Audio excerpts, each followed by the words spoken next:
Tenth में पढ़ने वाले सभी छात्रों का एक बार फिर स्वागत। हम पढ़ रहे हैं वास्तविक संख्याएं। उसके अंदर से हमने एक्सरसाइज 1.1 और 1.2 को कंप्लीट पढ़ लिया है, और यदि वो वीडियो नहीं देखे हैं तो उनको प्लेलिस्ट में जाके देख सकते हैं। आज हम पढ़ेंगे एक्सरसाइज 1.3 यानी प्रश्नावली 1.3, और ये परीक्षा की दृष्टि से काफी इंपॉर्टेंट कह सकते हैं, वेरी इंपॉर्टेंट एक्सरसाइज, क्योंकि इसके अंदर जितने भी प्रश्न हैं वो बोर्ड एग्जाम के अंदर कई बार पूछे जा चुके हैं। इसलिए आपको इस प्रश्नावली को बहुत ही अच्छे ढंग से समझने का प्रयास करना है।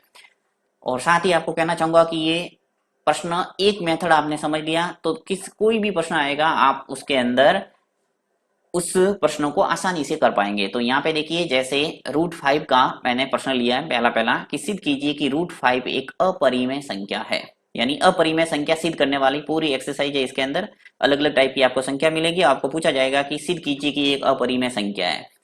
तो √5 आए, √2 आए, √3 आए, √7 आए, इस टाइप की जो भी संख्या है, अगर ये प्रूव करने का आपको बोला जाता है कि सिद्ध कीजिए कि एक अपरिमेय संख्या है, तो एक ही मेथड से इन सारे प्रश्नों को हम कर सकते हैं। तो वही मेथड मैं यहाँ आपको बताने वाला हूँ, आपको ध्यान से समझना है। तो शुरू करते हैं इस पहले प्रश्न को और देखते हैं इसको कैसे करना है। लेता हूं मैं यहाँ पे प्रश्न फर्स्ट। अब इसके अंदर आपको करना क्या है, यहाँ बोला है कि सिद्ध कीजिए कि √5 एक अपरिमेय संख्या है। तो आपको क्या करना है कि जो संख्या दे रखी है उसको विपरीत मान के चलना है। यानी यहाँ पे प्रूव करना है कि परिमेय अपरिमेय संख्या सिद्ध कीजिए, तो मैं यहाँ पे इस √5 को क्या मान लूंगा, परिमेय संख्या। और यदि ये अपरिमेय संख्या सिद्ध नहीं होती है तो क्या हो जाएगी, ये अपरिमेय संख्या अपने आप सिद्ध हो जाएगी। तो यही तरीका है यहाँ पे। तो सबसे पहले मैं मान लेता हूं कि माना √5, जो भी संख्या आपको दे रखी है, यहाँ √2 है तो √2 ले लो, और √5 है तो √5 ले लो। तो माना √5 एक क्या है, परिमेय संख्या है। मैंने विपरीत मान लिया, अपरिमेय संख्या मुझे सिद्ध करना है और मैंने इसको मान लिया परिमेय संख्या। माना √5 एक परिमेय संख्या है। अब थोड़ा आपको पिछली क्लास में जाना पड़ेगा कि परिमेय संख्या किसे कहते हैं। देखिए, थोड़ा इस प्रश्न में मैं टाइम लूंगा, आपको अच्छे ढंग से समझ में आने के बाद जितने भी प्रश्न है √2, √3, √6, √7 आसानी से आप कर पाएंगे। तो देखिए, यहाँ पे परिमेय संख्या का मतलब क्या होता है कि ऐसी संख्या जिसे हम P/Q के रूप में लिख सकते हैं, वो सब संख्या क्या कहलाती है, परिमेय संख्या। अब P और Q की जगह आप A/B भी लिख सकते हैं। तो A और B क्या है, पूर्णांक है। तो यहाँ पे यही करना है कि √5 एक परिमेय संख्या है, अतः मैं इस √5 को A/B के रूप में लिख सकता हूं, क्योंकि √5 को क्या माना मैंने, परिमेय संख्या। तो यहाँ पे मैं लिख लेता हूं कि √5 है वो है A/B। और A और B क्या है, यहाँ लिख लेते हैं कि जहां A तथा B क्या है, सहअभाज्य संख्या। जहां A तथा B सहअभाज्य संख्या है तथा b नॉट इक्वल टू 0। ये आप साइड में लिख सकते हैं कि a और b क्या है, सहअभाज्य संख्या। अब आपको ये भी समझना पड़ेगा कि सहअभाज्य संख्या किसे कहते हैं। तो सहअभाज्य संख्या वे संख्या जिसके अंदर सिर्फ एक का ही भाग जाता है, बाकी किसी का नहीं जाता है, वे संख्या क्या कहलाती है, सहअभाज्य संख्या। जैसे कि देखिए, यहाँ पे a और b मैंने लिया है, तो इस a और b में एक का भाग जाएगा, यानी एक के सिवा इसमें कोई उभयनिष्ठ गुणनखंड नहीं है। तो यहाँ हमने ये माना है कि A और B में सिर्फ एक का ही भाग जाता है, यानी A के अंदर एक का जाता है, बाकी किसी का नहीं जाता। B के अंदर भी एक का जाता है, बाकी किसी का नहीं जाता। ये हमने यहाँ पे मान लिया है। अब आगे जाके हम ये प्रूव करेंगे कि A और B के अंदर सिर्फ एक का ही भाग नहीं जाता, एक संख्या और आएगी जिसका भाग इसके अंदर जाएगा। तो ये अपने आप सिद्ध हो जाएगा कि √5 एक क्या है, परिमेय संख्या ना होके क्या है, अपरिमेय संख्या। तो यही यहाँ पे प्रोसेस है। सहअभाज्य संख्या आपको दिमाग में बैठ गया होगा कि सहअभाज्य संख्या क्या होगी, कि ऐसी संख्या जिसमें सिर्फ एक का ही भाग जाता है, बाकी किसी का नहीं जाता, वो सहअभाज्य संख्या होगी। जैसे कि 2 और 3, तो ये एक ऐसा जोड़ा है जिसके अंदर एक का भाग जाता है, बाकी किसी का नहीं जाता। तो ये दोनों क्या है, को प्राइम नंबर यानी सहअभाज्य संख्या होगी। अब देखिए, यहाँ पे √5 को मैंने मान लिया A/B। अब आपको क्या करना है, यहाँ इसका करना है वर्ग। तो यहाँ पे मैं वर्ग करने पर, यहाँ सीधा लिखूंगा वर्ग करने पर। वर्ग करेंगे तो यहाँ से √5 के ऊपर वर्ग आ जाएगा, √5, और उसके ऊपर आ गया घात 2। इसी प्रकार a/b, इसके ऊपर भी आ जाएगी घात 2। तो √5 का वर्ग करना है।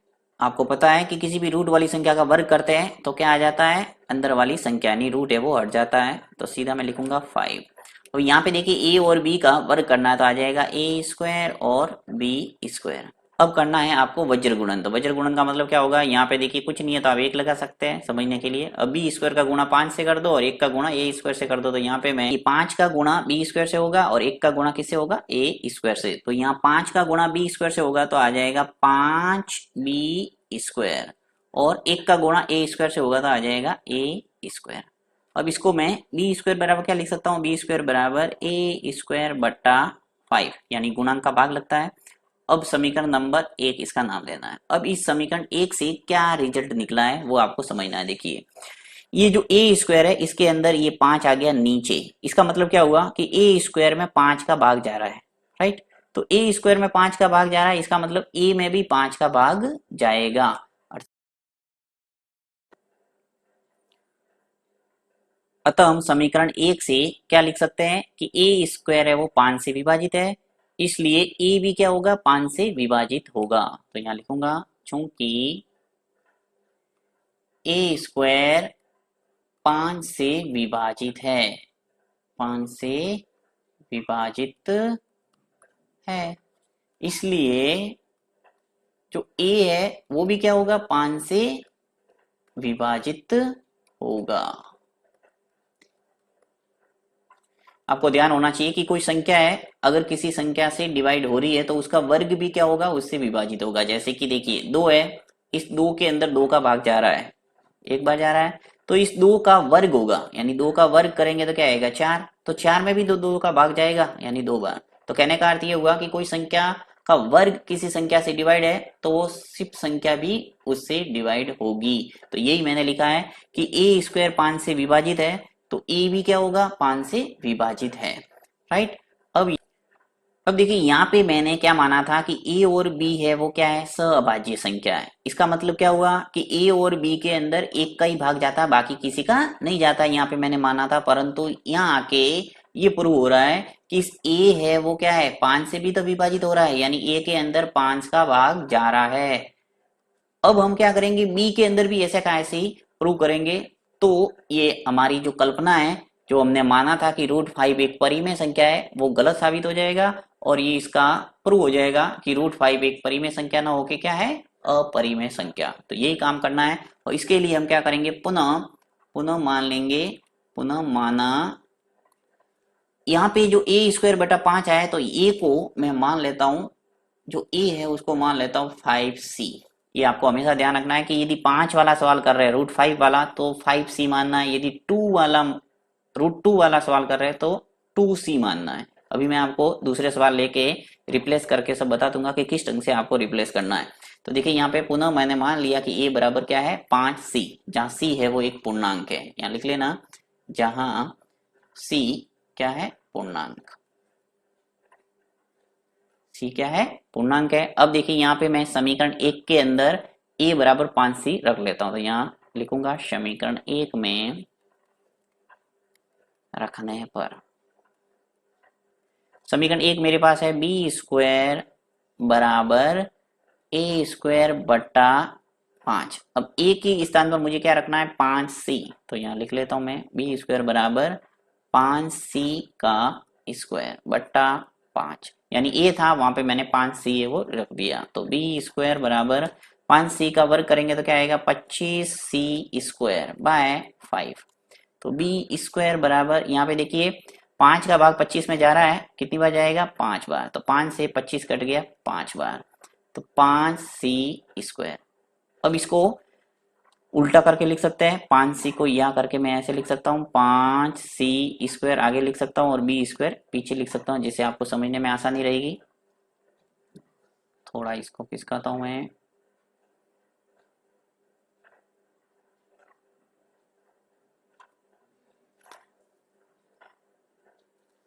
यहाँ पे देखिए क्या स्थिति बन रही है कि 5c² बराबर बी स्क्वायर है। इसका मतलब क्या हुआ कि मैं इसको लिख सकता हूँ c² बराबर बी स्क्वायर बटा 5। यहाँ पे क्या स्थिति बनी थी समीकरण 1 के अंदर a² बटा 5, यहाँ पे आ गया b² बटा 5 और इसका नाम देता हूँ समीकरण नंबर 2। अब समीकरण 2 से मैं क्या लिख सकता हूँ कि चूंकि बी स्क्वायर है वो क्या है 5 से विभाजित है, बी स्क्वायर 5 से विभाजित है,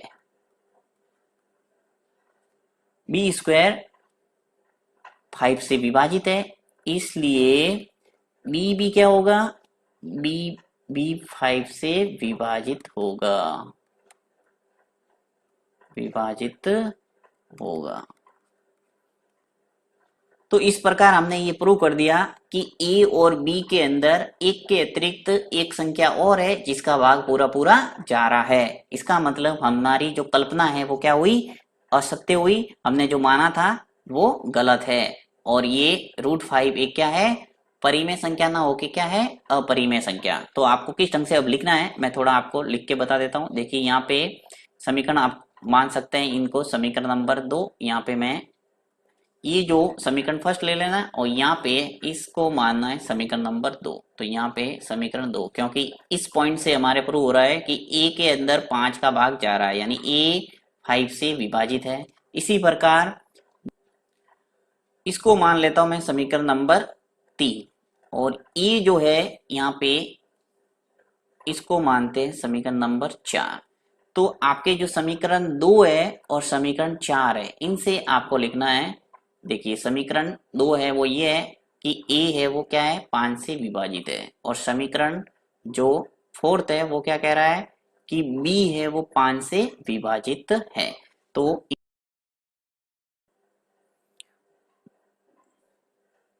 अंत में आपको लिखना है कि समीकरण 2 और समीकरण 4 से स्पष्ट है, समीकरण 2 तथा 4 से स्पष्ट है कि हमारी कल्पना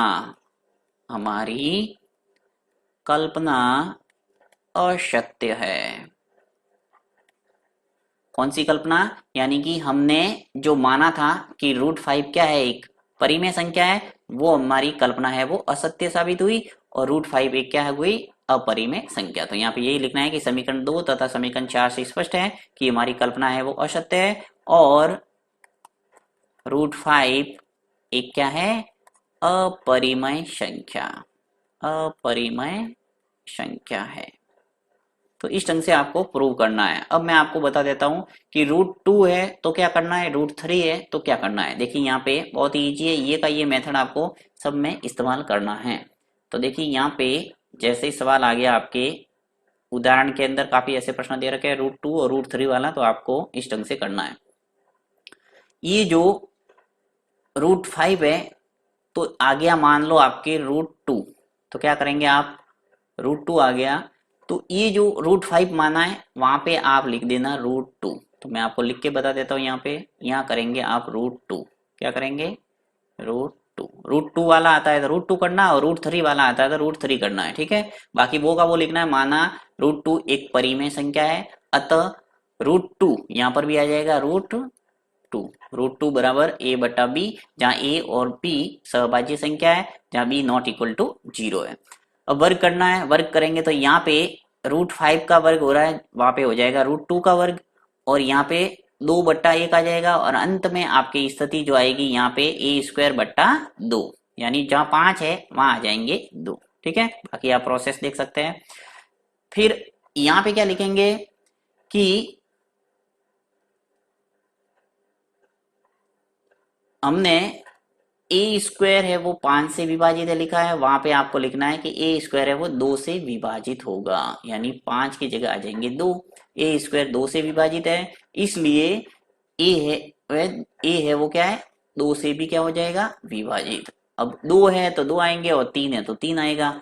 इसी प्रकार आपको पुनः मानना है, एक को 5c के स्थान पर क्या मानेंगे 2c, यानी 2 वाला सवाल कर रहे हैं तो 2c मानना और 3 वाला कर रहे हैं तो 3c मानना। फिर समीकरण 1 में रखेंगे तो यहाँ पे स्थिति है वो इस ढंग से सॉल्व करेंगे तो जहाँ पे 5c लिखा है वहां पे आप 2c लिखेंगे और ये सरल करेंगे तो आ जाएगा आपके यहाँ पे लास्ट में स्थिति, ये जो 5c² बराबर b² आया वहां पे आपके क्या आ जाएगा 2c² बराबर b²। यहाँ पे स्थिति है वो क्या आ जाएगी 2c² बराबर b²। इसका मतलब क्या हुआ कि ये जो c² है वो आ जाएगा आपके b² बट्टा 2, यानी यहाँ आ जाएगा 2, यहाँ पे 2 आ जाएंगे। इसका मतलब ये प्रूव हो जाएगा कि b² में 2 से विभाजित है, यानी b² क्या है 2 से विभाजित है, तो b भी क्या हो जाएगा 2 से विभाजित। तो अंत में आप लिख सकते हैं कि समीकरण वही 2 और 4 से स्पष्ट है कि हमारी कल्पना असत्य है और √2 एक क्या है अपरिमेय संख्या, यानी √2 और √3 और √7 जो भी प्रश्न आते हैं उसमें मेथड है वो यही लगेगा।